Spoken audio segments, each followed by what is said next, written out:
Welcome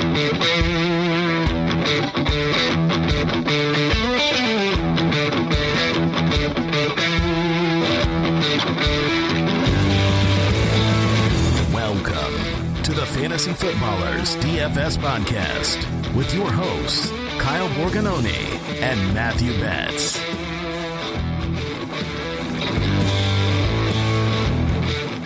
Well, welcome in, boys, girls, people of all ages. We are glad you are with us, Fantasy Footballers DFS Podcast. And as that intro was rolling in, Betz, I was playing the air guitar. I've got the long hair these days, so I'm feeling pretty fresh. Dude, you looked really cool doing that, man. Like, kind of brought me back to like middle school days of like either playing Rock Band or Guitar Hero. Like, you looked like you would just crush it at that game based off the hair and the air guitar skills. So hopefully that's the case. So I hope I don't get destroyed for this on Twitter, but I've actually never played those two games in my entire life. What? I know. Okay, everyone listening, you cannot take Kyle's advice at all as anything helpful with no credibility. You've never played Rock Band or Guitar Hero. I was playing oh my gosh. NCAA football in Madden 2003 until my PS2 broke. That's what I was doing. Okay. Bets. Those are great games. I can't argue with that, but come on, man. You got to get a little Rock Band in your life. My brother was all about it, but it didn't interest me very much. I had short hair back then, but maybe I can get into it now in my 30s with this flowing hair coming back from the beach. Yeah, you know, I can't go out tonight. I'm playing Rock Band with Betz. We'll be on live. with some friends. I'm hanging out with a friend. It's a Zoom thing, you know. That's what everyone does these days. It could be exactly. It could be fun. We're glad you're with us. This is DFS for the rest of us. This is July 2nd, so we're entering almost into season mode, Bets, where it's going to be DFS that we talk about. We talk about DraftKings, FanDuel. Really exciting for us. Like, that's what we're gearing up for. But we've kind of finished up some of our best ball content. We're going to touch on it a little bit here, but we're going to zoom out this week. We're going to talk about forecasting, which is a topic we're really passionate about. I love taking kind of the zoomed out approach and figuring out how that changes how we think about teams and projections and players and player evaluation, which I know you're super passionate about. So this is a fun episode. I feel like a lot of the stuff they're talking about in here, you can apply to DFS, you can apply to best ball, you can apply to redraft.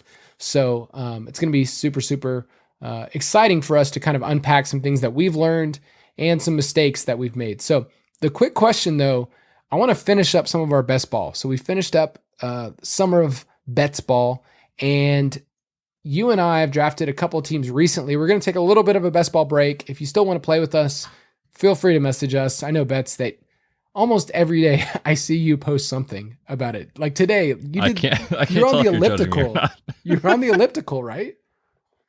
Dude, someone had to help me get through that cardio session. Come on. And luckily my good friends and followers helped me out. They made a couple of mistakes, man, that I wrote an article about. Don't make these mistakes, and they're doing it. So I'll take people that want to come play against me and are drafting 5 quarterbacks in best ball. Do not do that.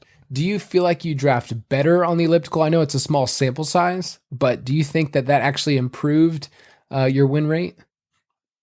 Well, there was actually one, I can't remember who the player was, but I was like, moving on the arms, and like I missed it and like kind of like accidentally hit the draft button. I can't remember what player it was. It was probably so early based off ADP.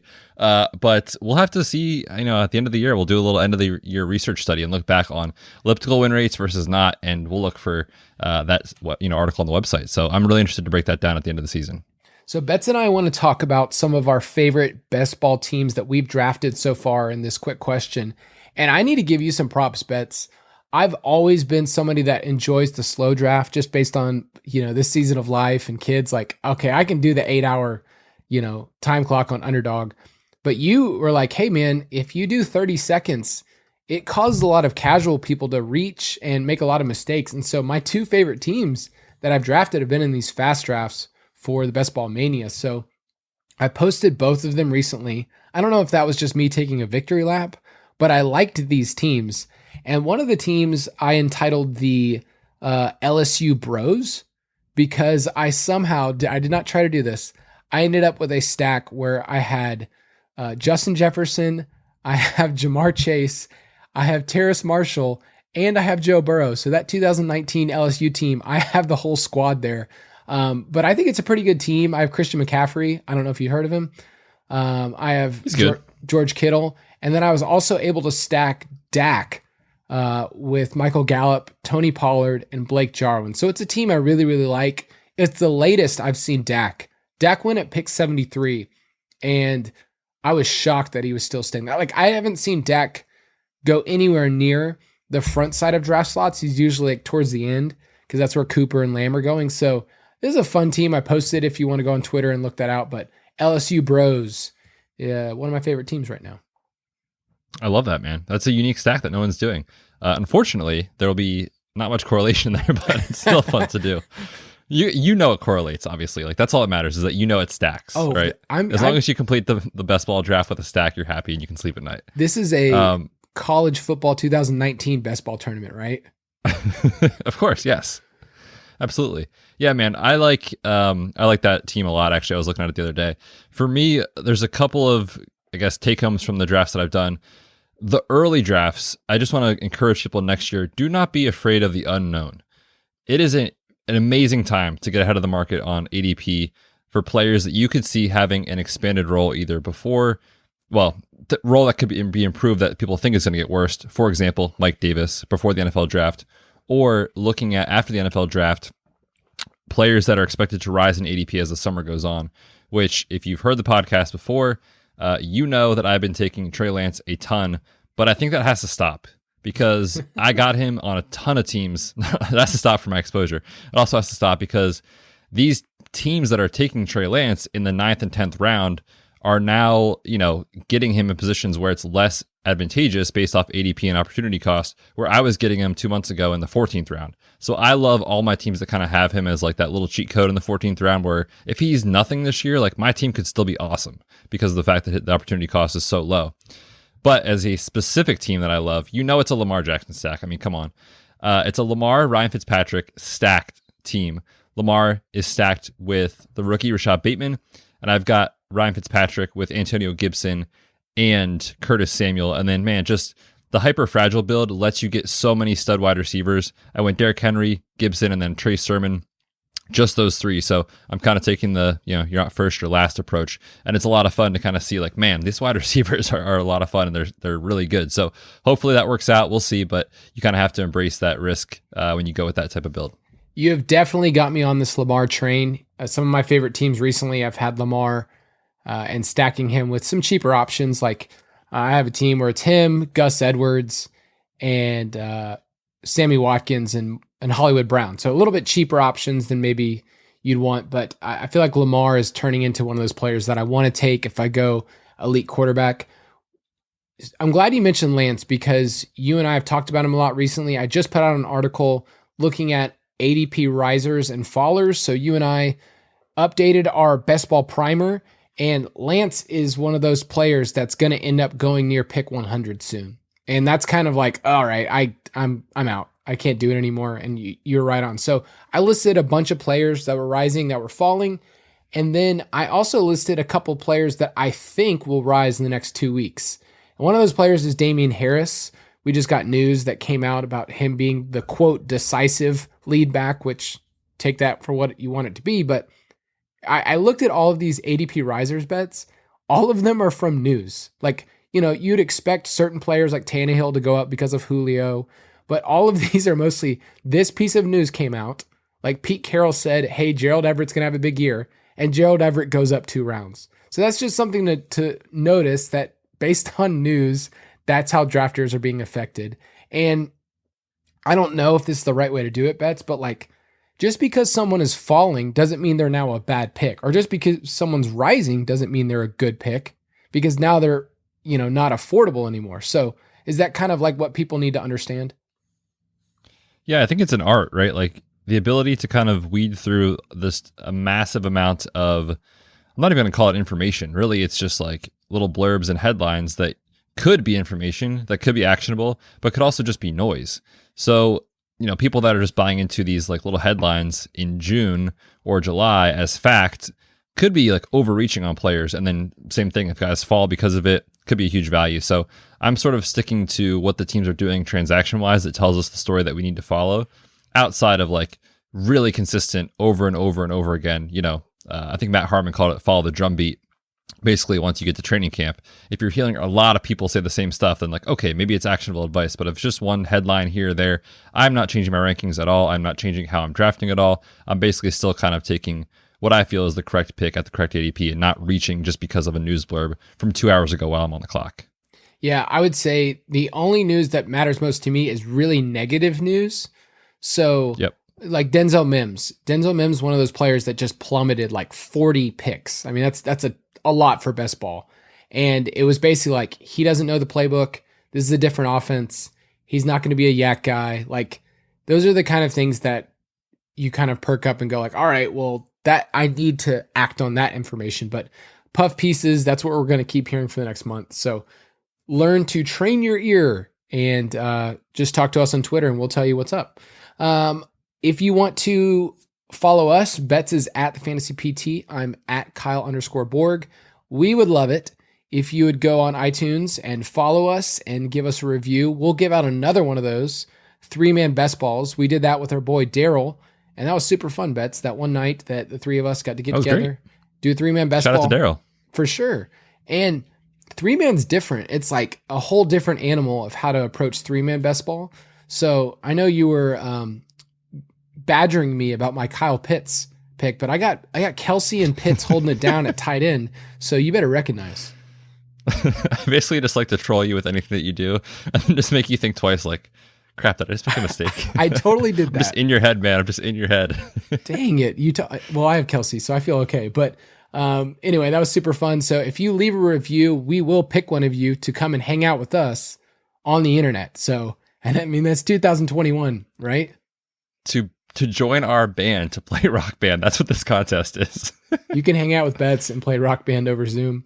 You can totally do that. And you can also go online, get the Ultimate Draft Kit Plus. The Draft Analyzer literally just came out. And guys, I'm not trying to blow smoke up people's butts, but I will say this.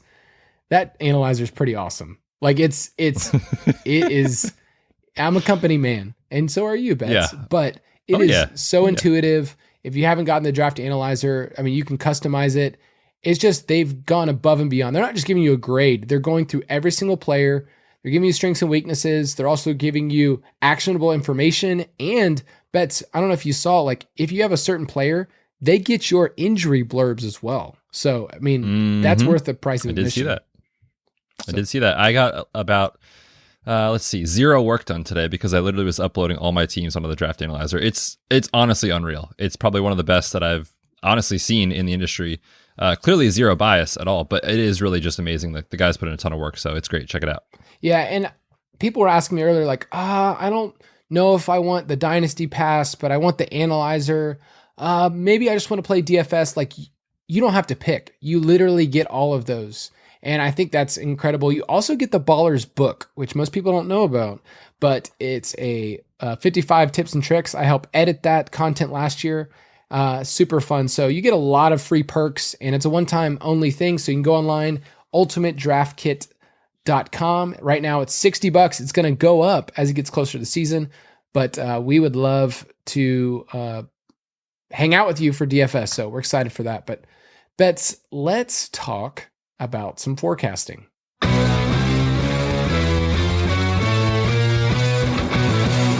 If these trends continue, hey!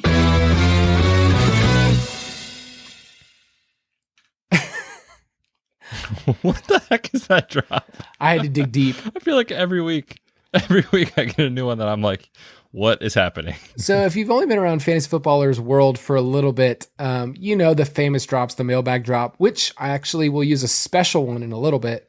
And you know some of the big drops, but I like to go back in our archives and find ones that we used once, like in 2017. And so apparently we did a segment, I'll have to look back through our shows, about trends. And I thought that was a fitting drop for what we are talking about today, which is forecasting. So Betz, before I go into what it is and what it isn't, why are we taking the time to talk about this subject to kind of zoom out right before our nation's holiday? No correlation there. But I forgot, actually. Happy birthday, America.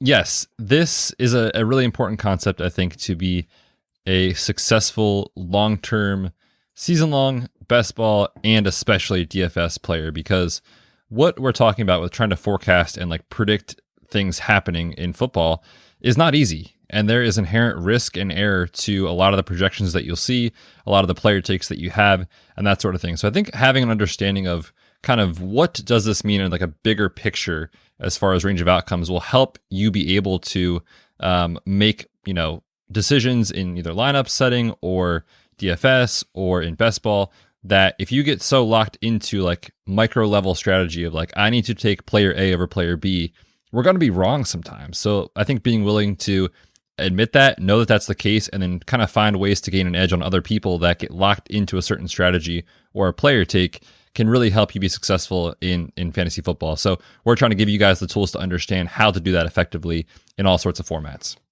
Forecasting is basically the name of the game in fantasy football. We are looking into the future, into September, and saying, here's what I think is going to happen. And right now, we have a little bit of the information. We have last year's information. We don't have perfect information. And I think a lot of the times, it's kind of like if you're standing on top of a mountain, Betz, and I'm on the other side, and you want to come hang out with me because I'm a mountaineer and you want to. It may look like, based on where I'm standing, that I'm closer, but there's a whole mountain range in between us. And there's a huge road. There's so many different peaks. There's so many different conversations you get to have to get from just point A to point B. And it looks very simple, like, oh, look, September, I'm going to get there and they're going to have week 1 and here's what we're going to do.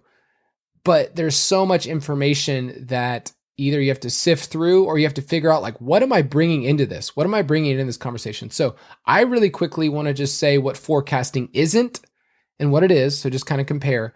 And then Betz and I are going to go over some general thoughts and give you some examples in fantasy that we've kind of sifted through over the last couple of years. And this might sound more philosophical and a little different than just player takes, but you need this conversation in order to project well. Like, you can't just say, I like Keenan Allen. I've always liked Keenan Allen, which I do, and you do too, and just say he's going to get 130 targets no matter what, because that's kind of his median projection. But there's a range of outcomes for Keenan Allen, and there's so much more that goes to that team than just he's going to get this many targets. He's going to be a wide receiver 1, low end 2.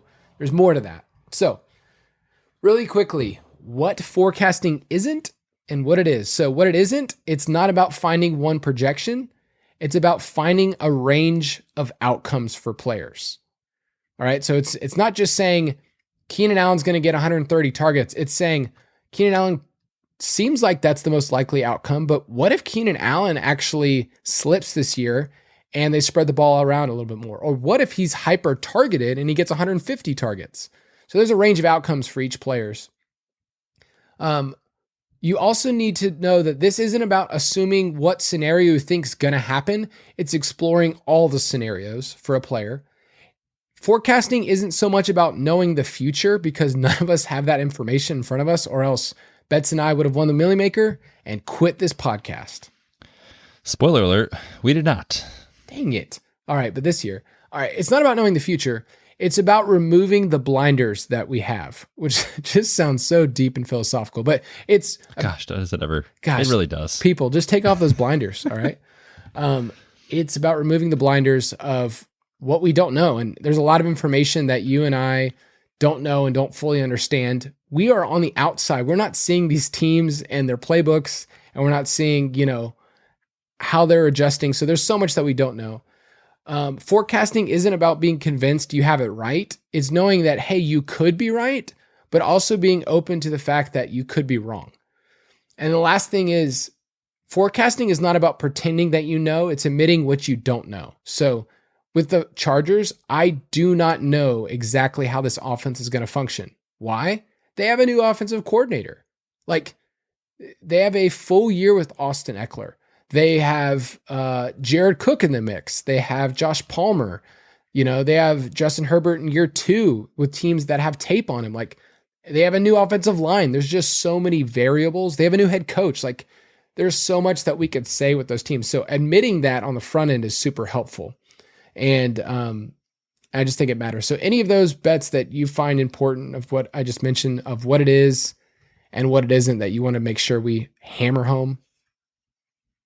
I mean, I think they're all pretty equally important. I think the last two really make a lot of sense when you think about like the range of outcomes thing, right? Like you could convince yourself that this take that you have about a certain team or player is 100% right, and you could draft accordingly in every single best ball draft that you do. And if that hits, like, great. But in the long run, is that going to happen all the time? No, it's not. And so I think being willing to know that they are preconceived notions, we all have preconceived biases against certain players or teams or things like that, and knowing that you could be wrong is super important. And then just admitting like that you have that bias or that you don't know actually is really helpful, because man, I'm just thinking about like one player in specific. Like 2 years ago, I was just so locked into Terry McLaurin, so locked in. Like, did not look at a range of outcomes. I was like, he's on the rise. He's awesome. He's super fun to root for. He's a big play guy. He's going to have a ton of upside. But like, I was not really factoring in like, who the heck is the quarterback? And like, Dwayne Haskins was still a quarterback. Like, what a terrible take in retrospect, right? Like, I had no range of outcomes. I was just so zoomed in. So I think being willing to identify those weaknesses in your ability to predict what's going to happen in football, I think is just massive. I think I've mentioned it on this podcast before, but people are usually open to the fact, myself included, that I was almost right about a player. Like in DFS, it's like the worst. We all have that sickness where it's like, oh, if I just would have had this right player, then I could have done this, and then I would have made it in the top 10. Like, we're so open to the fact that we could almost be right. Very few people are open to the fact that if they get something right, you could have almost been wrong. Like, it's very, very, very close to that. So I'm actually going to turn this into an article, and some of the discussion Betz and I have, we'll make sure that you guys get to see this visually as well. But those are just some overarching thoughts. But Betz, let's go through 3 quick ones, and then you and I are going to actually work through a team. So we're going to talk about forecasting and projecting a specific team and how we do it and how we kind of combine forces to do that. So first little general thought point, Betz, is it's really important with forecasting to figure out what is noise. And the best way to find out what noise is Twitter, which is a good and a bad thing. And when we're talking about projections and we're talking about forecasting, there are so many numbers that get thrown around, and we both love them, but a lot of that is noise. And so how do you decipher, Betz, like what's noise? And is there any statistics that like you found like, hey, people are throwing this around, this is actually not helping with our forecasting?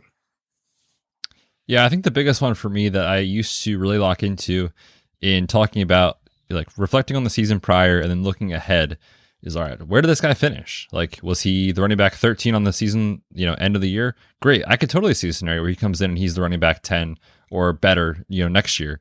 And we fail to recognize that total fantasy points on a season-long basis is not that helpful, because it tells us one thing, maybe a couple of things, but the primary thing is like who stayed healthy and who played a lot with the opportunity that they got, not looking at last year, for example. Ezekiel Elliott on a season-long basis was not great. Like when you look at the numbers, wasn't good. When you look at what the offense actually is with Dak Prescott in that sample size, he's a completely different conversation, right, than kind of where people are projecting him. So you'll see this all the time on social media, on Twitter, like people talking about his ADP is egregious. He finished as the wide receiver 12 last year and he's going as wide receiver 19. Ask yourself, why is that? Are people actually seeing upside in this player anymore? Maybe not. That's why his ADP is a little bit lower. Has the quarterback changed? Has the coaching staff changed? Like, we can't just take what happened the year prior and expect it to happen again. And I feel like I see that total fantasy points year-long finish on Twitter all the time. And for me, that's a lot of noise. Yeah. And even when I've seen it where people look at it, they'll look at the fantasy points and then they go, ooh, but we know, like Tyler Lockett last year. Like, okay, the reaction now is, okay, Tyler Lockett finished here, but we know that he was really inconsistent, so we must dock him a ton. And it's like almost an overcorrection now where like nobody wants Tyler Lockett. You and I are, I know you're a huge fan, but he's become one of my favorite players to go for because, one, this is a different, there's a new offensive coordinator, and I actually think that Lockett's actually going to be more consistent this year, even though he finished at wide receiver 9. Like, I think he's in a position now where you can draft him where you need to. In best ball right now, he's going around that 4-5 turn, like pick, I don't know, I think he's at 46, 47 now. And I love starting off my team and getting Tyler Lockett as my wide receiver 2. I mean, that's that's gold in best ball. And we love the offense. We love Seattle. And I actually think he could be more consistent this year. So it goes both ways. Like you said, like you can either say like, hey, we should still like this player, or people overcorrect and they don't want it. So we don't want to do either of those things, but you're right. Like it's just noise. Yeah, it's not super helpful, but you'll see it a lot. And I think there really needs to be a shift in terms of us talking about these players in a fantasy points per game conversation. And then as well, being willing to look at different segments of the season and being like, okay, this player was healthy in this mark, but the guy that he competes with for targets all the time was gone. So we saw him succeed. So we can't take his season long average because that player wasn't on the field. And by the way, here comes Odell Beckham back into the lineup, right? So like things change so much that you just have to be willing to kind of look at the entire picture, the entire conversation to tell the whole story. So I think Tyler Lockett is a perfect example of why there's an overcorrection in the market. Love me some Tyler Lockett. I'll give you two quick stats that I think are noise when I hear them out there. But hear us out. We're not saying that there's no point, like total fantasy points matter.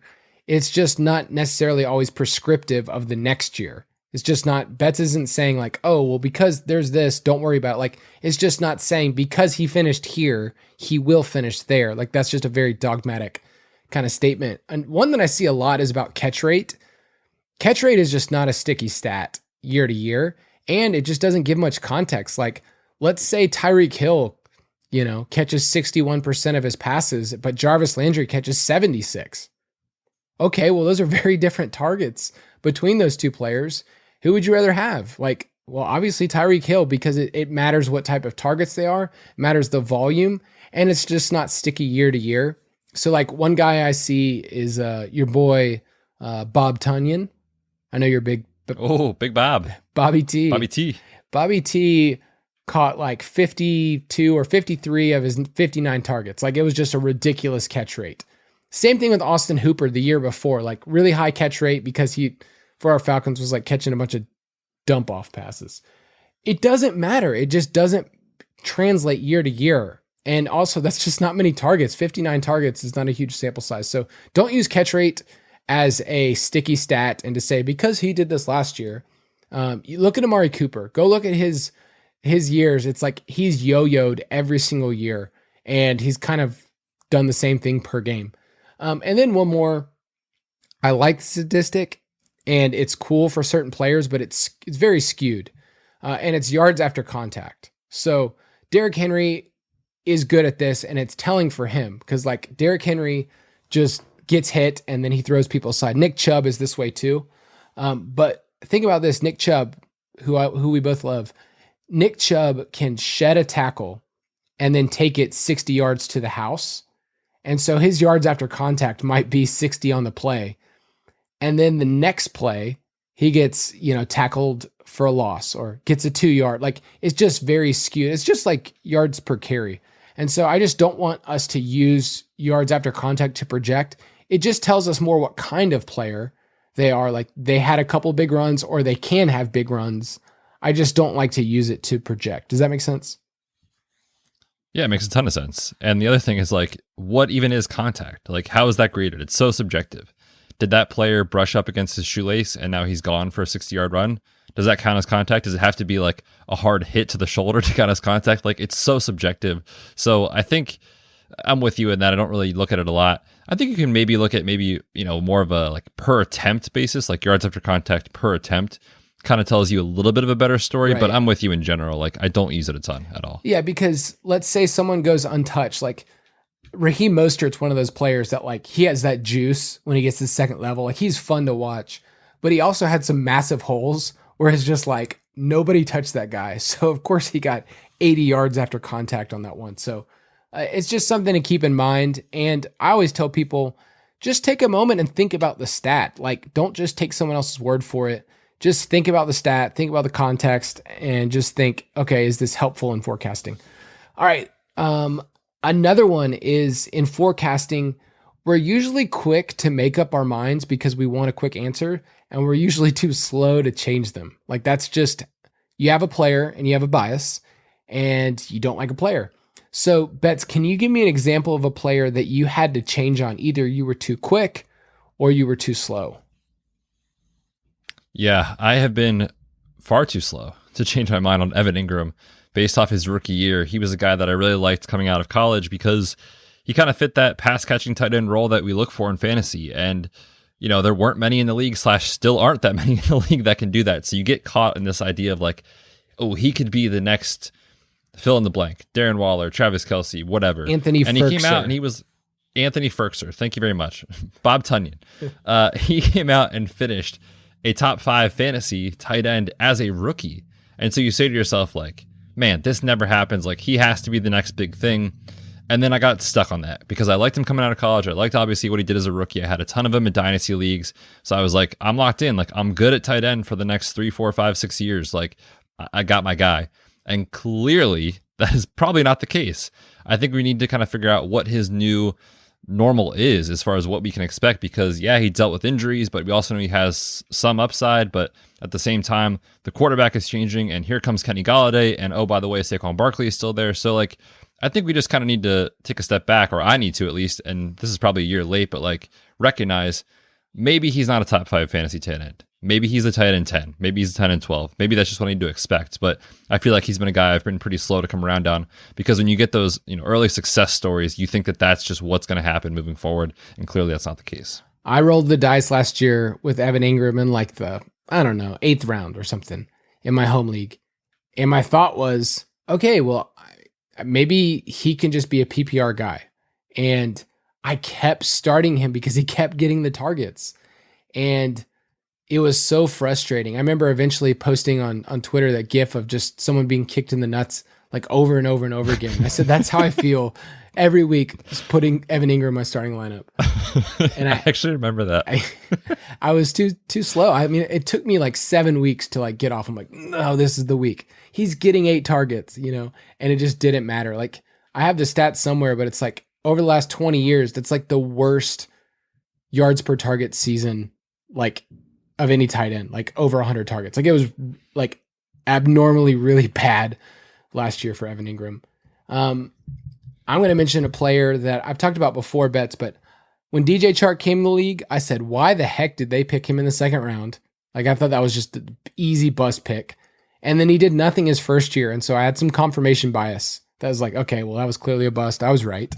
And then the 2nd year he breaks out, and I was so slow. I was just like, this isn't real. This isn't happening. And he was a super fun player in 2019. So then what did I do, Betz? You were in. I was in for 2020. And what did he do last year?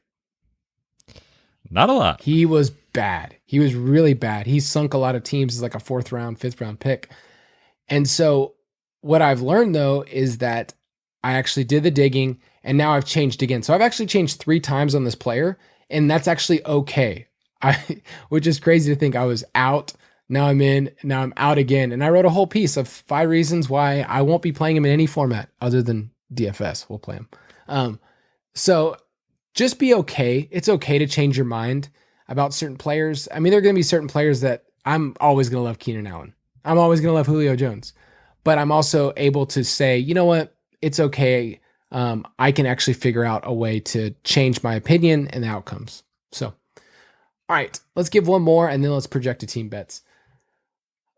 The thing we have to learn with forecasting is you can't give hardline dogmatic statements of this guy can never be this or he is only this, because there is a spectrum for each player. Like, I don't know if you remember, but there was a year where DeAndre Hopkins finished outside the top 30 at wide receiver. He had a ton of volume. I do. I recall drafting him the next season in the 7th round of my work league. 7th round. So here for DeAndre Hopkins. Unreal. Here's why I was wrong. That year I predicted that he was going to bust. So I felt super smart. 2 years later, I said, he'll bust again. And then he was wide receiver 1. So don't get too cocky. But basically we just need to understand you need kind of this spectrum of perspectives. And there's some books, Betz and I read one where they talk about hedgehogs and foxes.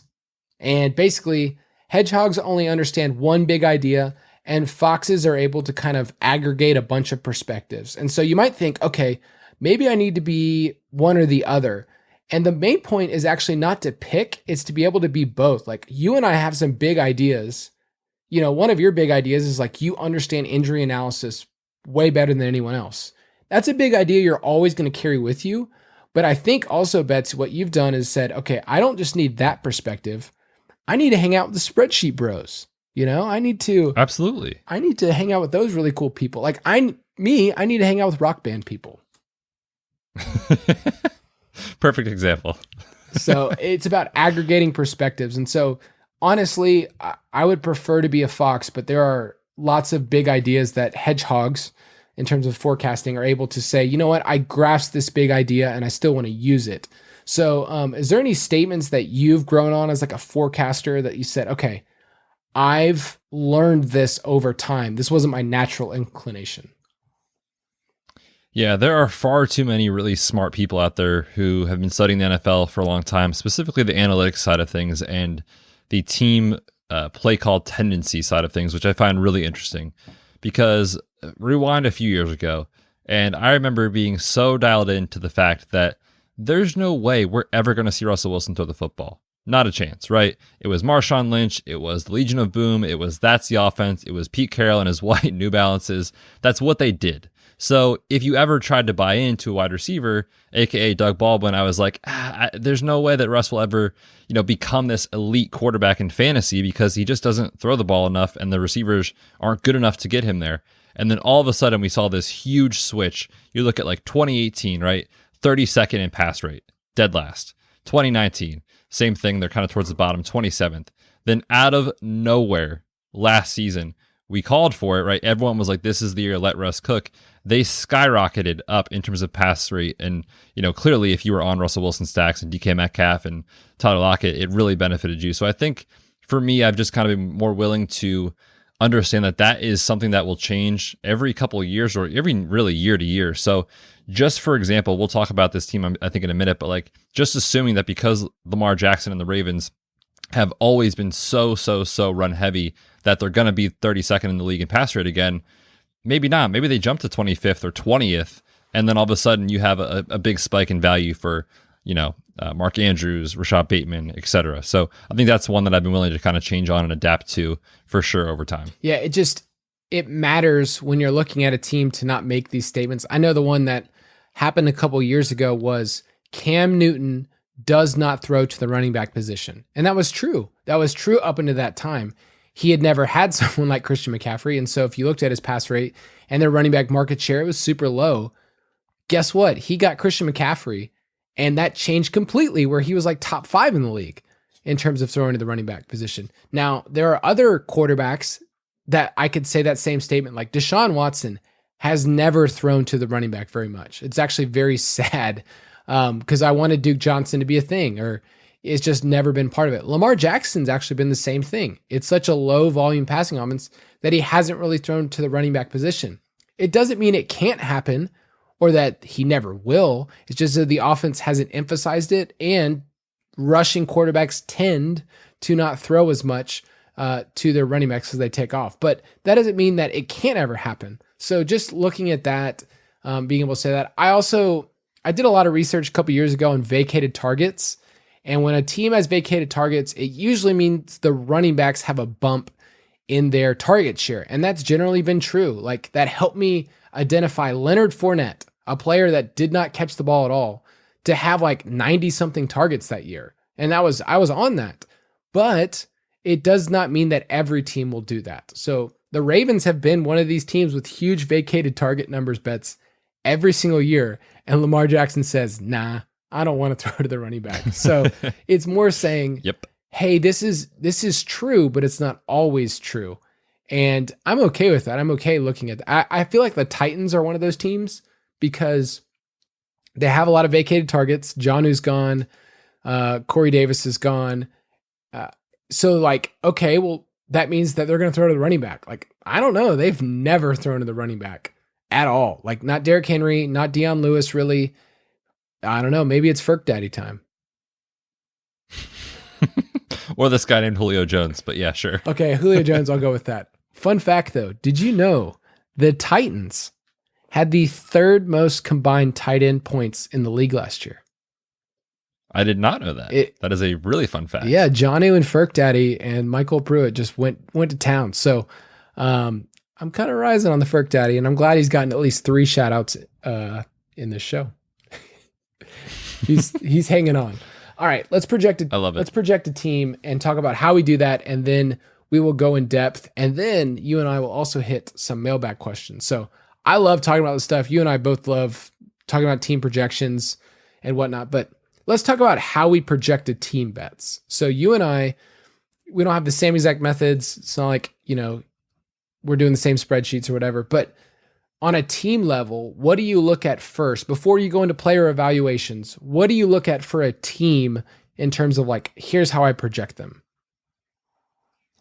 The first place I go is just kind of looking at Vegas lines. That's what I've kind of used for the last couple of years to be able to identify, the market. These people that are super smart, the actual spreadsheet bros, think that, this team is going to be good. They have a 12.5 or an 11.5 or a 10.5 win total. So off the bat, you sort of have a prior of like, I think this is going to be a great team. Clearly, you're looking at a win total of 4 or 4.5 for the Texans. People do not think they're going to be a good team. So that's where I start with like, okay, that's what the market expects. That's what Vegas expects. Therefore, I'm going to take a somewhat similar approach in terms of how I value how the team is going to perform on an NFL level. And then from there, kind of dive off into how is that going to come? Are they going to dominate on defense and run the ball? Do they have a quarterback who's been successful all his career? And that's why, the team is good. For example, Tom Brady, everywhere he goes. So that's kind of where I start. And then I go from there. What about you? Yeah. So Betz and I did a bunch of podcasts towards the beginning in April about win totals. And we did as May as well. But win totals matter so much. Like usually in fantasy, we're like, I don't care if the team wins, just give me fantasy points. But in terms of projections, it really does matter how the team functions. There's outliers every year. Like James Robinson is just, it's so out there that a team would win one game and have a top 10 running back. Like that's just really rare. And for him to see 85% of the opportunities. But we start with win totals. Vegas, don't try to outsmart them. You won't. You will, ask the pros, you're not going to outsmart them. So stay in that range. You can like a team a little less, but they set the lines for a reason. And Betz and I do this all the time. When we bring out win totals, we always have a pause because I think you and I see the case for the over and the under. There's ones that we really like and we've said go for this, but like they set the lines for a reason. So just know that the lines aren't there to like trick you. They're just there for the start of our projection. And so the 49ers are a team that you've talked about a lot, Betz, because their schedule, their schedule is super easy. They're playing a 4th place schedule because last year they were all hurt. And now they're projected for 10.5 wins. So how does that affect how you see the Niners? I think it's a piece of the puzzle. It's not the only piece, but this is not a 4th place team on paper. And that's why I'm so excited about them, right? Like if this was, who was bad last year? The Jaguars, obviously. If this was the Jaguars and they had a cake schedule, I would not be feeling the same way as I do about the Niners, who have a good offensive line, have dynamic playmakers, added a top 3 rookie quarterback, have great, players on defense, like a great coaching staff and scheme. Like it all makes sense. And last year they just had horrible luck. Like literally every week, I feel so bad for 49ers fans and their fan base. Like just every week a major injury was happening. So this team on paper is something that they can kind of come back to be a team that just played in the Super Bowl against the Chiefs not that long ago with this easy of a schedule is a small piece of the component, but really it's because I trust the offense, I trust the team, they've got great playmakers, etc. So it is a nice kind of cherry on top, so to speak, in terms of how we project this team to perform this year. And then you and I look at the play calling and the coaching tendencies every week for DFS. This is what you and I go really in depth with. I write a pace of play, you write a Vegas article, and we just care about these rates. We care about their neutral situations. Do you want to explain to people like why those kind of rates and pace matter so much? Yeah, sure. So basically the idea is teams will operate their offense in a different way based off what the game environment is. For example, if a team is trailing by 3 touchdowns in the 4th quarter, it makes all the sense in the world that they're going to play a lot faster to try to catch up. They're going to throw the ball a lot more to create big plays, etc. So that kind of skews the overall data. If you look at, this team passed at this percentage this year, and last year they were at this percentage, or you look at their total pace of play, on an entire game or an entire season, it will change. So what we like to use is neutral pace of play, or neutral play selection, basically, which tells us that when the game is within one score, here's what the offense actually wants to do. This is what they're trying to go out, and this is their game plan. When the game is close, here's what we're going to do. If the game stays close, we will keep doing this, but if the game gets out of hand, we might have to change, so to speak. So that really tells us what they're trying to do. And then I think from there, you can kind of branch off based off the Vegas spread or based off of what you project the game environment to be, of like, listen, I know Dallas likes to throw the ball a ton when they're in neutral pace, but what if they get up and they get a huge lead against, I don't know, who's an awful team? The Houston Texans. The Eagles. Then we could probably, or the Eagles, we could probably project them to not have to be that up pace in the fourth quarter. So maybe it lowers the rates for players like Dak, et cetera. So I think that's a specific example of how we use that metric. And in season, we talk about pace of play, as I mentioned. Pace can be a little deceiving because you look at some teams that are slow. Like the Packers were slow last year. Why? Because they were ridiculously efficient.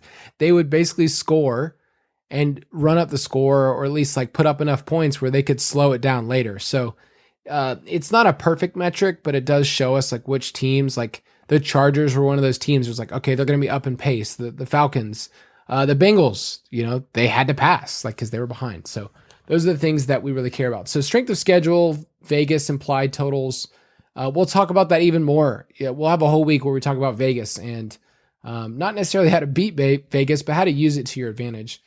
And then that's when you and I move to player evaluation. So when we look at this team, we look at their schedule, we look at like their play calling tendencies, but then we go to actual player evaluations. We start with, hey, this team, we project they could in their medium, projection have this many plays per game. And then their low end, we could see this. So we kind of take those projections and then we go to players. And the important thing about players is all we have is the past as our information. And Jason always says this, that past success is a good indicator of future success, but it's not perfect. Like just because James Robinson finishes a top 10 running back doesn't mean this will then happen this way, obviously. And so it's really important to name, when you're looking at players, like your priors, like what I'm bringing into this with these players. So one of the players that I've had to change on is Myles Gaskin, a running back for the Dolphins, because I just kind of been out on Gaskin for the most part this offseason. Like he was kind of hyped up for a little bit, and mostly right after the draft, people were like, oh, they didn't add anyone really. And I just was kind of off. He's been actually sliding in ADP, where I've gotten him in a couple of best ball drafts because I see what could happen with that offense. I see that he led all running backs in yards per reception, and he was targeted a ton. Like that's what I want from my running backs. And although he's a former 7th round draft pick, like Myles Gaskin showed last year that when he was on the field, they wanted to use him. So that's what I know about Myles Gaskin. I don't take that and say this will happen, but I do think it's a possibility. And so it's maybe move him up a little bit, saying, okay, well, I shouldn't just like trash this guy. He could actually be good. And I've kind of warming up a little bit. So anything you want to say about priors? No, I think that's a good call in terms of like also using your priors with ADP. Like I have been extremely vocal that I'm not touching Mike Davis in, gosh, sometimes he goes in the 3rd in crazy drafts where you're like, what are you doing? Or the 4th. I'm not doing it. Like there's just too much downside at that cost. But there is a scenario where he is the dude, and we saw him last year with the workload be effective. If they don't give the football to anyone else in the backfield, we have a James Robinson season. Maybe he gets 80% of the workload. It's in the range of outcomes. If he falls to like the 6th round, like I'm willing to take the risk that is a possibility. Now, do I think he falls that far? Not really. But I think that is kind of what I'm saying, is that there's an opportunity cost associated with all of your priors that, people for, I feel like years and years just always go into a draft and they're like, I'm never, ever, ever drafting player X. No matter what.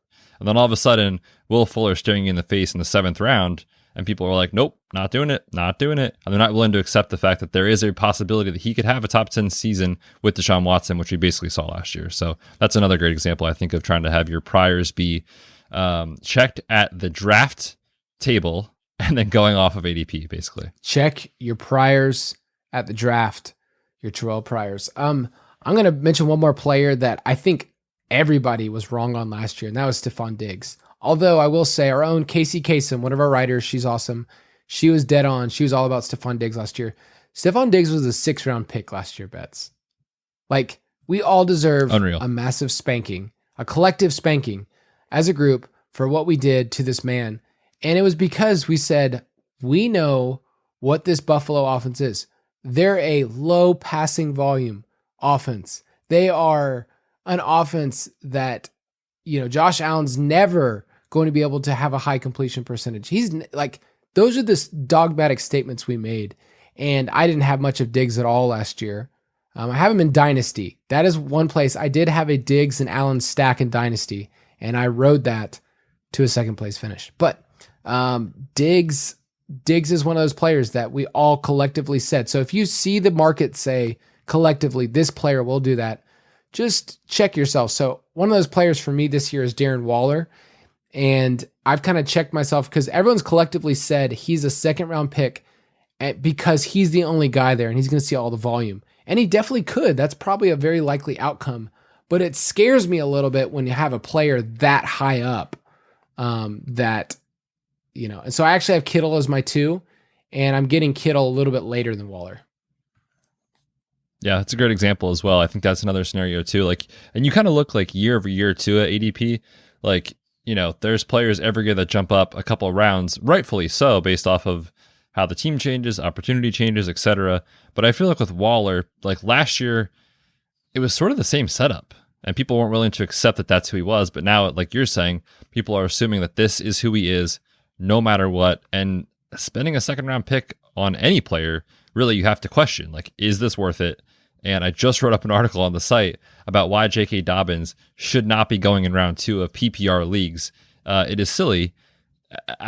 There is definitely ranges of outcomes for all these players, and you have to be willing in the early rounds to be like, is this fact, or is this is there a chance that this is wrong? And we see it every year. With Waller last year, he was in that middle tight end group, and so I think I had said like, we don't need to draft middle tight ends. They're not good. And so he was like, what, round 6, 7? Yeah, I think that was his final ADP. Yep, 6. And now, like, obviously round 2 is too high for me. So I don't really have Waller anywhere other than that dynasty team.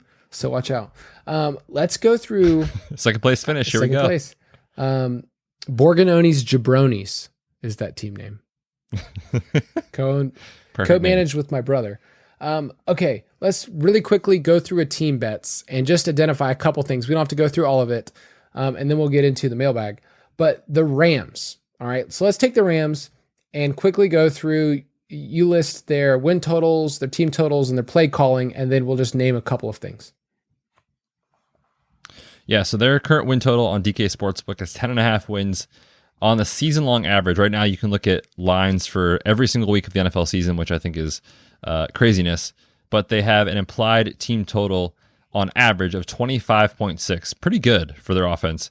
And then is looking at their strength of schedule, according to Warren Sharp, using those Vegas win totals, they're at 18th. So kind of middle of the road in terms of how difficult their schedule is going to be this year. Yeah, and with implied team totals, that's something we talk about every week when we talk about the matchups. That's basically saying when you look at the Vegas total, if it's 50, then the Rams are at 25.6 maybe, and they're just a slight point favorite over their opponents. So it's basically telling you this is how many points each week they think the Rams on average are going to score, which is pretty good. And then for play calling, the crazy thing about the Rams is that Sean McVay really does change his setup. Like last year, I think he got to the point where he's like, I don't trust Goff. We're going to run the ball with Akers down the stretch. And that's what they did in the playoffs. They basically hid Goff and said, don't lose it for us. Where a year ago or the year before, remember that Rams-Chiefs game is like, just do whatever you want, Goff. And I think their offensive line is really good. It was good last year. It's also aging, so it might take a step back. But with Stafford, how does that change your outlook on this team? Going from Goff, because we can't just use those stats now. That's like the hardest thing. I can't just be like, here's what he did. But now they have Stafford. So does that change your opinion? Yeah, absolutely it does. And I think a lot of people are in agreement on this, that there's a lot more upside in this scenario with Stafford because of what we've seen him do as far as elevating players around him, like Kenny Galladay, like our boy Marv, for example. And, he has way more experience playing in a high octane offense. Darrell Bevel in Detroit was a guy that let him push the ball down the field. And then we sort of just saw last year, like, what happened to the Rams passing game? Like, all of a sudden, Jared Goff's dinking and dunking, and there's like no creativity. And like you said, it looked like they just tried to hide him. But looking back in terms of like what they were in terms of pass rate, like this team has been top 10 3 years in a row. That's what they want to do. Maybe now we see more efficiency from the wide receivers from the pass, game in general, because I think Matthew Stafford just objectively, and probably the eye test too, we could all agree, is a little more upside than Jared Goff. So if they can kind of unleash the offense, take the training wheels off, so to speak, like we saw with Goff when he was in his first couple seasons in LA, man, I think there's a lot to be excited about with the passing attack here for the Rams. I know you're excited about Cooper Kupp. You've mentioned him a couple of times. He's right there at that 4-5 turn. So I like Kupp actually better than Woods at this point in terms of like you can get him, 7-8 picks later. So I'm for that. You and I have talked up Tyler Higbee as someone that we wouldn't mind in best ball as a tight end one. I think he's going to be fun in DFS because he's kind of volatile. So that's kind of interesting. I'm also curious, like, will we hear from the wide receiver 3 on this team? Because it's Van Jefferson, but they have Deshaun Jackson. They used a second-round draft pick on Tutu Atwell. So do you expect more 3 wide receiver sets like they used to do? Like when they used to lead the league in this thing, that was their game plan. But now it's like Higbee and, some rookies at tight end. So like, do you think they're going to go with 3 wide receivers? And if they do, is there value there? I think they actually will. I think they're at least going to try.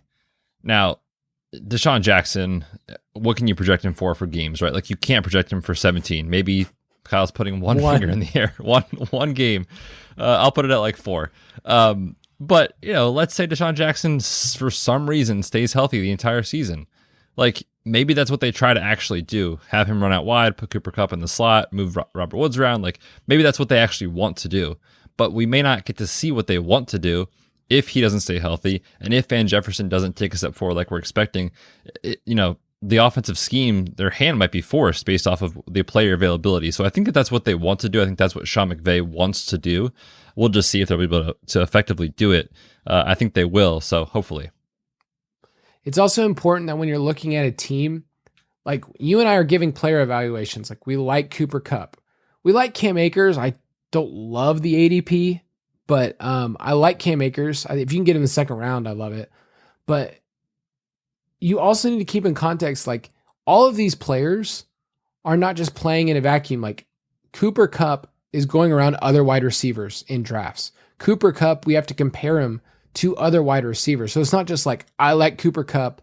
We're going to get him no matter what. He's our guy. He's going to be awesome. Like in best ball, you get to realize like, I love this player. All right, I might not get him. Actually, chances are you won't get that player because there's 11 other drafters with you. So it's being willing to look at a team and realize Matthew Stafford's good in redraft leagues. Top 10, sure. But like, I don't see the upside of top 5 with him because he doesn't really run the ball. So I'm not like trying to be so bullish that Matthew Stafford will be this awesome player. And even if someone does say something like Matthew Stafford's going to be a quarterback 1 this year, whoop-de-doo, like that doesn't actually help. It doesn't actually change me that much in terms of like my forecasting because so many guys are within that QB1 range in terms of projecting. Let's say Matthew Stafford finishes at quarterback 12. Like the guys that finish at 13, 14, 15 are going to be just as valuable. They're going to be only a couple points behind. So you need to keep that in mind, like Betz mentioned earlier with total fantasy points. Anything else you want to say about these Rams? I don't think so. I think we hit it all. We'll do some more projecting team specific as we get closer, but let's finish up with a special mailbag drop. Mailbag. Woo! A little bit louder, right? A little bit. I think a lot of it. All right. So, I've been practicing a mailbag drop every once in a while when I'm driving home, if I'm listening to the show, and I just don't know if my voice can totally do it. So I found a older live show where the crowd did the mailbag drop. So this is like the people bets. The people are a part of the mailbag. I love it. And that's what we did. We reached out to the people, said we need your questions. Let's answer them. So first question here from Brandon Brown at Brown NCSU. Brandon Brown. He said, I have never done DFS, first timer. Dude, I'm glad you got to admit that, because some people want to just say, I know everything. It's like, no, start somewhere. He says, I'm curious to know, in order to find those hidden gems in DFS, what kind of stats are you looking for that are good predictors for projections? Is it opportunity, defense, vacated targets? What are the kind of stats that you and I look at each week, Betz? And we can just kind of list those. And we have articles about these too. Yeah, I think the answer here, Brandon, is like, the answer to your question is yes to all of these. It's a complex 1 week type of season, right? We're trying to project what happens in 1 week. So we talked about Vegas totals on the season and how they're so important for win totals.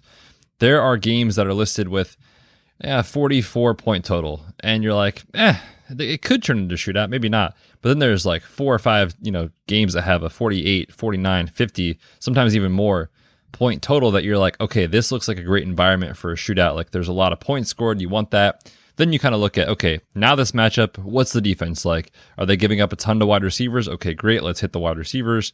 Is every single person in DFS on the same player? And is there a range of outcomes where that player could fail? And maybe you want to get off that player. So it's that. And then plus, by the way, these guys over at DraftKings and FanDuel, like they're setting the salary of how valuable they think these players are in a given week. And so that comes into a huge consideration, because obviously if we didn't have salary, we would play all the best plays all the time. So it's a really complex situation that I think the DFS Pass does a great job of setting you up for success, because we have so many tools in there to help you sift through all that information.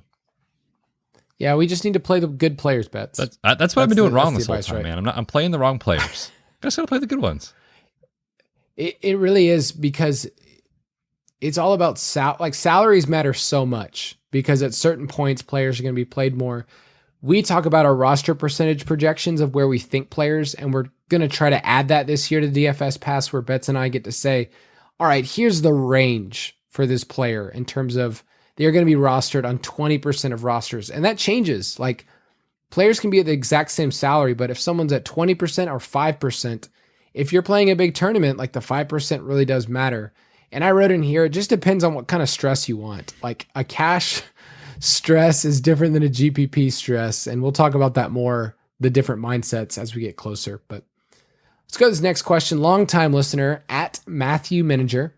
He says, this is a best ball question, Betz. When you stack your first quarterback, for drafting your second one, do you shoot for another stack or the highest upside QB2? For example, if I had Russ and DK Metcalf, would my quarterback 2, would I do Darnold or go for Tua or Baker?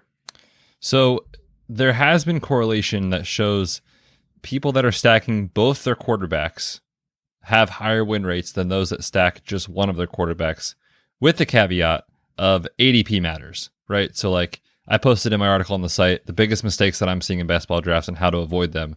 Like this person took, I think it was Lamar or Kyler, one of the running quarterbacks, and then they had a Rams wide receiver in like the 4th, 5th round. I can't remember if it was Robert Woods or Cooper Kupp. I think it was Woods. And then that person came up and took Matthew Stafford in like the 6th round or something, which clearly his ADP is not that. So in that scenario, that is not a winning strategy, because you're just sacrificing so much in ADP, but you fit the rules of like, well, I'm stacking, so it has to be good. So I think the best example of this is like, if a quarterback is falling and falling and falling because no one has his wide receivers that wants to complete a stack, he could be a value. Today, I got Kirk Cousins in the 16th round as my quarterback 2 with Lamar. I have no Vikings pass catchers, but I know Kirk Cousins is better than a 16th round best ball quarterback. So I took him because it didn't have the stack, but the value's there. So you really can create leverage on the field and your opponents, understanding how valuable ADP is. Yeah, you definitely want to stack if you can, like you said. You said Darnold, Tua, or Baker, and there's obviously different draft costs. I mean, the correct answer is the GOAT, right? Am I right? Oh, absolutely. Sam Darnold. Yes. Sam Darnold. Best quarterback of all time. I like Darnold because you can get him in like 16th, 17th, and I like the cheaper Panthers options. And I have a couple of those. But yeah, with Russ, just realize this. Your first quarterback, you are basically saying, I'm going to take Russ's score out of 17 weeks. Like you're hoping for at least like 11 or 12 of those weeks to be Russ. at least. And then there's the bye that doesn't matter. So like you're only hoping for 3 or 4 weeks from the other guy. So high upside definitely matters, but it just matters who you're stacking them with. All right, next one's from Todd Zilla 1337. How much stock do you guys put in team defense and team schedules versus other metrics? So for instance, the Bengals, we've talked about them a lot in their volume, but he mentioned that they have a pretty tough schedule. It's obviously a tough division: Pittsburgh, Cleveland, Baltimore. What percentage of that do you factor into projections and forecasting? To be honest, not a ton. I think it is a very, very small piece of this overall, puzzle you're trying to put together. Like defenses just change year to year. Every year we enter our fantasy drafts and you look for like who is going to be the defense one in fantasy that I take in the 9th round or 10th round, and you get it wrong. You get it wrong a lot. Like defenses just evolve over time. Injuries happen, things change. Last year on paper, the Niners were supposed to be an amazing defense, and they were like one of the worst. Like high shootouts every week in DFS was fun. And of course, if you were playing against them in season long, you were starting players. Like there's just situations that change so much. So for me, I think it is a piece of the equation for sure, because again, it's part of what you're forecasting. But if it's a situation where I like a different player who has maybe a tougher schedule, quote unquote, I'm taking that player. I'm taking that player because of their situation or the quarterback play or whatever. I think this is a very small piece of the pie. We purposely don't mention on the Fantasy Footballers podcast fantasy points allowed until about week 7 or 8. Like we actually don't put the charts in our documents when we do matchups because you don't know that much at the beginning of the season. So defensive metrics and who the best teams are don't really take shape, and we don't see trends, right? Like, oh, okay, well, this team sucks against the tight end. Like, you can't just take that. You can't take last year. And you mentioned it, Betz, like year over year, fantasy defenses don't perform. Like, I don't think we've had a top defense repeat in like 12 years. So you mentioned the Niners. They were the number 1 drafted defense last year. Do you remember who finished number 1 last year for fantasy defenses, Betz? I have no clue. It was the Colts, who were drafted at 11th. The Dolphins were 5. I don't know anyone that talked about the Dolphins defense before the year. Washington's defense, like they were a juggernaut at the end. Betz, they were drafted outside the top 20 in leagues. Yep. So it just that's the stigma. That's the preseason bias. People don't like Washington, right? Yeah. Come on. Now, how do you not like Washington, dude? You got Terry McLaurin. That's true. And also just say this, the example you gave was Cincinnati. It's a tough division. We're definitely saying that's one of the toughest divisions in terms of defense, AFC North battles. Those teams all hate each other. Last year, Cincinnati, they played Cleveland within a touchdown in both of their games. They actually beat Pittsburgh. They split the series. They got trounced. They suck against the Ravens, by the way, every year. They get killed because I don't know if Zach Taylor's a good coach. But yes, DFS, we get to talk about it because we get to zero on one matchup. But for forecast, it's not something that you and I look at a ton in terms of defense. All right, let's do a couple more and then we will wrap up because these are good. All right, this one's from Steve Hutchison at SK Stephen H. He said, how do you use initial season-long projections and transform them to weekly as the season progresses with new data on opponent defense coming to effect and having a clear? So kind of following up what we said before, but Betz, how do we take what, right now is projecting for a whole season, and then when we get to week 1, you and I are looking at just 1 week at a time. We're not looking at the whole season anymore. Yeah, I think looking at season-long projections are really important for kind of understanding what you expect to happen with a team. For example, you are kind of looking like in August or July, I expect this team to be pretty good. The Rams players, for example, we talked about them, like they're all high in ADP. Everyone's excited about Stafford. People are excited about Higbee. Like we're all excited. So what I use it for is really to say, like early in the season, if there's a down week here or there, I'm not just giving up on the Rams because of 1 or 2 down weeks. If we were all excited about them, just 5 weeks ago or 4 weeks ago when the season starts. So that's kind of how I use them as a way to kind of have, I guess, a prior about a team going into the season and then basing it off of that and going from there. But because things change so much in the NFL every week with injuries and off the field stuff and, play callers that change and et cetera, like some of that stuff won't matter come season's end, and we'll be talking about a completely different situation for a team, week 16 as we are in week 1 or 2. No, I love that point. You hit on the nail. Like, you and I right now are looking at the range of outcomes for players. But then when we get in week to week, we got to recognize, like, there's volatility. With wide receivers, man, like, there's so much volatility. Every single wide receiver last year had at least 1 week where they finished outside of the top 50. I mean, think about that. Like, that's killing your team in redraft. It's killing you in DFS, but it's going to happen. And so it's really important to look at each week and say, okay, I had this information beforehand. They could bounce back this week. That's like Joe Mixon was that example. Like, started off terrible last year. We still liked him. And then he had a couple of blow-up games that we really liked. So it's looking at volatility and then also saying, we know there's guaranteed volume here. So Mixon was one of those players that you could just say, okay, I think he's going to break through. And then the other point I'll just say is each game is its own world. It's its own experiment. And, it's like such a small sample size that anything could really happen. Like, this team could blow out the other team. The Jets beat the Browns last year. They beat the Rams. Like, the Jets. So we need to remember that kind of stuff. Shout out to Adam Gase. Did you see the news with him today? Was that real? Yeah, I think so. He got an offensive coordinator position out of high school. I posted that in our Slack. I think it's real.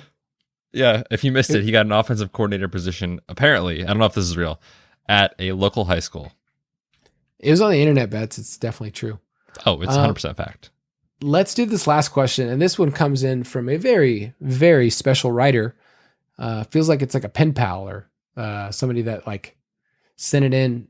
But it is Rob Wozniak at Woz NFL. If that name sounds familiar, Rob wrote our DraftKings content last year, and he's taken a step back this year. But Rob is an awesome guy.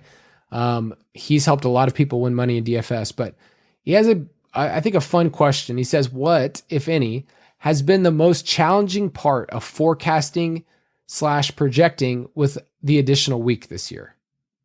Yeah, I mean, no one knows how teams are going to use players, namely the running back position. I feel like after, week 14, 15, like, are they going to start to like ramp guys down if they're already in the playoffs? They already do that anyway in a 17-week season. So does it get worse in an 18, week season? We just don't know. And then of course, I think we already talked about football just being so volatile in general that when you add more layers into it, an 18th week, it's going to be even more volatile. Like, more injuries are going to happen, more coaching changes, more play caller changes, quarterback changes. Like, there's going to be more change this year. And I think getting less locked into a certain situation or take is going to be really important this year to be successful in DFS. Yeah, this year's an experiment. And I also remember next year, they're going to add another week, but then they're going to probably do 2 buys. So this year is kind of like, let's stretch it and we'll see if the teams can make it. They really need 2 bye weeks to kind of even it out for different teams. Like, it sucks that there's teams that get buys in like week 5 and 6. And then other teams that get a bye in week, I think the Eagles have 14. Sounds correct, yeah. 13 or 14, something like that. That's crazy. So running backs is the main thing that has changed the most for me. And they seem even more fragile. Jason's brought this stat up, but only 2 running backs last year in the top 20 played in all 16 games. 2. So it's really hard for me. I project as if players are going to play all their games. But I also, in the back of my mind, go like, wink, they are definitely not playing all of these games. So that has affected me a little bit for best ball bets. Like, I don't know how that's going to work for week 17. No one does because we're not there yet. So week 17, do you think that there will be players that take off? Like, I know that for week 18, we kind of bank that in and that's what we do for the fantasy season. But I don't know. Like, what do you think? Week 17? I mean, probably, right? Like, injury rates are high in football already. You got another week. Injury rates are going to be higher. So if someone has a little something going on in their knee or their hamstring or whatever, and you're not going to change your seeding from a 5 seed to a 6 seed or vice versa, like, does it make sense for that player to sit? Maybe, because they have more volume on their body, so to speak. So yeah, I honestly have no idea. That's kind of how I'm leaning when approaching this stuff. And I think it might open an opportunity. The normal right now with everyone is like, hammer RB early, hammer running backs early in best ball, no matter what. Like, maybe this year, do a few 0 running back drafts. Like, see what happens, because the market is just so locked in on early running backs. It's so volatile with another week added in. Yeah, I used to for best ball. We've talked a lot about having fragile builds with only 4 running backs. I'm just leaning towards 5. That's like my strategy right now, to like shift just a little bit, just enough to say I'm going to get an extra running back in there, because I'm getting teams with like Lamar, so I only need 2 quarterbacks, and teams with like Kittle, so I only need 2 tight ends. So at least gives me the opportunity to have 5 running backs and 9 wide receivers and win the millie. Perfect. That's the strategy. That's the strategy is to win the million. That is the strategy. So really glad that you guys got to jump in with us, talk about forecasting. We'll get some more of this content out and do some more best balls in July. But Betz, any closing words for the people? I think that was a really intriguing show. Hopefully you guys enjoyed it. Let us know your thoughts. Hit us up on Twitter, and we'll catch you guys next week. Have a great weekend. Hey-o. Thank you for listening to another edition of the Fantasy Footballers DFS Podcast. Don't forget to visit us on the web at www.thefantasyfootballers.com.